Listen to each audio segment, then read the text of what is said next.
So Akira the Don creates music by taking people who do podcasts. He just came out with a whole bunch of new ones. They're not released to you yet, but I got to preview them.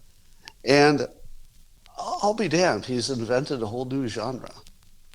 It's a legitimate, entirely new genre, and I feel like it's going to get bigger because almost everybody I know who's heard it likes it. It's just really sort of good stuff. For all of my life, I've seen glimpses of my future, sometimes decades before that future happened. For example, I saw myself as a famous cartoonist. I saw myself talking to lots of people in some context I didn't know. I saw where I was going to live. I saw the house I was going to live in. I saw a lot of stuff that happened exactly like I imagined it. But some of it you say to yourself, well, that's just because you worked hard at your goal and you knew what you wanted it and you got it. But some of them were really weird. Like one of them was that I would someday be invited to the White House to chat with the president, right? And then that happened. I actually got invited to the White House to chat with the president. Now, did you see that one coming? I didn't.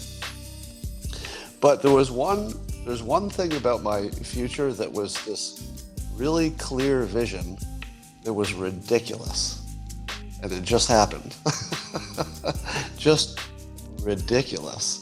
And I realized that it had already happened. Actually, it happened some time ago, but it's happening again right now. And here's what it is. Keep in mind that I have no musical ability. Let's all agree with that. I've been trying to teach myself to play drums, and I have a drum teacher now. And I think my drum teacher would agree that I'm nowhere near being able to play a whole song or having any real musical talent whatsoever. None. But despite that, I've always had this vision in my head that I would be a song lyricist. Maybe not writing the melody or stuff, but it doesn't make any sense because I have no experience in the realm. But it turns out I'm already a song lyricist, and I didn't do anything, didn't take any work. So Akira the Don, some of you know him from Twitter, creates music by taking people who do podcasts, your Jordan Petersons, people like me, and then turning their language that they use in their live streams or their podcasts, basically exactly what I'm doing now. And he takes samples out and turns it into the vocals that accompany the music. And he just came out with a whole bunch of new ones. They're not released to you yet, but I got to preview them. And I'll be damned, he's invented a whole new genre. It's a legitimate, entirely new genre. And I feel like it's going to get bigger because almost everybody I know who's heard it likes it. It's just really sort of good stuff. So what he does is he tries to take, and by the way, this is the same technique the Beatles used. I'm a big student of the Beatles. Yeah, MEANINGWAVE is where you find it. I'm a big student of the Beatles because of their work process. How is it that they got such consistently great results and other people didn't? And I'll tell you what the first trick was. They didn't have any rules about what was in and what was out. If something sounded good, it was in. That's it. A lot of the music wasn't even musical instruments. It was distorted sounds and putting microphones in the wrong place in the piano and adjusting things so they didn't sound like they normally did, using the feedback instead of the music. So a lot of what the Beatles did was they'd come in and they say, all right, this is my Beatles accent. All right, do you have any ideas for a song? And then one of them would say, yeah, I've got this little bit. And it would be, several lines and some music. And they'd say, that's all I got. I got this little bit. And then somebody else would say, well, I've got this little bit. And my bit has nothing to do with your bit, musically. Well, let's put them together. Because then you'll have two bits that we like. And then they would put together a whole song that was basically nonsense, made up of just parts you like. And then it sounded great. And in one way, Akira the Don, who does MEANINGWAVE thinks he's doing the same thing. Because he's taking the good bits and of what people are saying in podcasts, you know, both me and other people, and putting them to music. And should they? I mean, the words were not written to be in the song, but if it sounds good, why not?